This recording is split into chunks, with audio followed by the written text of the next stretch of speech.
Assalamualaikum warahmatullahi wabarakatuh. Nama saya Safrina, NIM 1802091107. Video ini untuk melengkapi tugas mata kuliah workshop media pembelajaran. Di sini saya akan menjelaskan 3 poin. Yang pertama, mempelajari kurikulum. Yang kedua, menentukan indikator dan tujuan pembelajaran.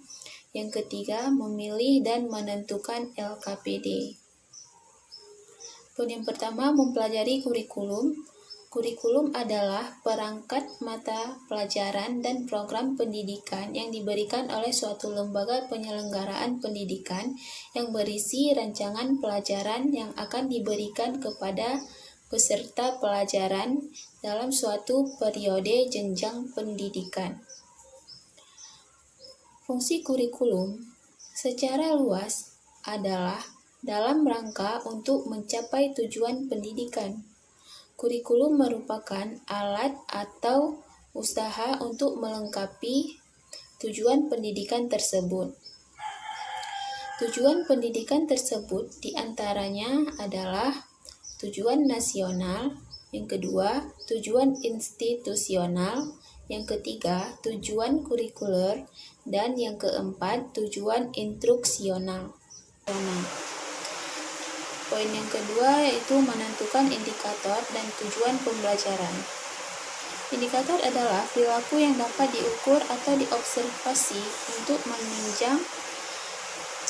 menunjukkan ketercapaian kompetensi dasar atau KD tertentu yang telah menjadi acuan penilaian pada suatu mata pelajaran.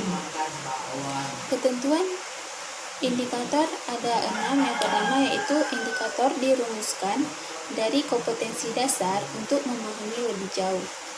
Yang kedua, menggunakan kata kerja operasional atau KKO yang dapat diukur.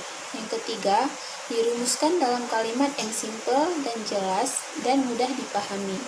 Yang keempat, tidak menggunakan kata yang bermakna ganda. Yang kelima, hanya mengandung satu tindakan. Dan yang keenam, memperhatikan karakteristik mata pelajaran, potensi dan kebutuhan peserta didik, sekolah, masyarakat, lingkungan atau daerah.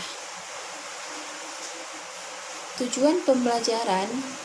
Tujuan pembelajaran merupakan komponen pertama dalam perencanaan pembelajaran. Dalam merencanakan pembelajaran, tujuan harus jelas karena dengan tujuan yang jelas, guru dapat memproyeksi hasil belajar yang harus dicapai setelah anak belajar. Perlu diingat bahwa menyampaikan tujuan harus membuat siswa tertarik atau merasa bahwa yang akan guru sampaikan adalah sesuatu yang penting.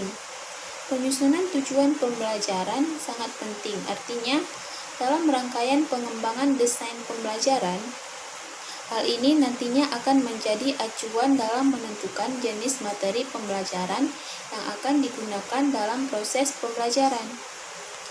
Poin yang ketiga itu memilih dan menentukan LKPD. LKPD merupakan sarana untuk membantu dan mempermudah dalam kegiatan mengajar sehingga terbentuk interaksi efektif antara peserta didik dan dengan pendidik. Dapat meningkatkan aktivitas dan prestasi belajar peserta didik. Memilih dan menentukan LKPD ada 5 poin cara memilih dan menentukan LKPD yang baik dan benar. Yang pertama, melakukan analisis kurikulum KI, KD, indikator, dan materi pembelajaran. Langkah pertama yang dilakukan dalam menyusun LKPD adalah analisis kurikulum KD, terutama tuntutan KD yang dijabarkan dalam indikator. Yang kedua, menyusun peta kebutuhan LKPD. Menyusun peta kebutuhan LKPD sangat tergantung keluasan materi yang dimuat KD. Bisa saja dalam satu KD dibutuhkan 2-3 LKPD. Yang ketiga, menentukan judul LKPD. Judul dapat ditulis dari materi yang dimuat indikator atau kompetensi dasar. Yang keempat, menulis LKPD. Tulislah LKPD sesuai dengan urutan dalam struktur LKPD. Dan yang kelima, menentukan alat penilaian. Tentukan alat penilaian. Alat penilaian berupa soal atau tes uraian, pilihan ganda, dan juga lainnya. Baik, sekian penjelasan dari saya. Wassalamualaikum warahmatullahi wabarakatuh.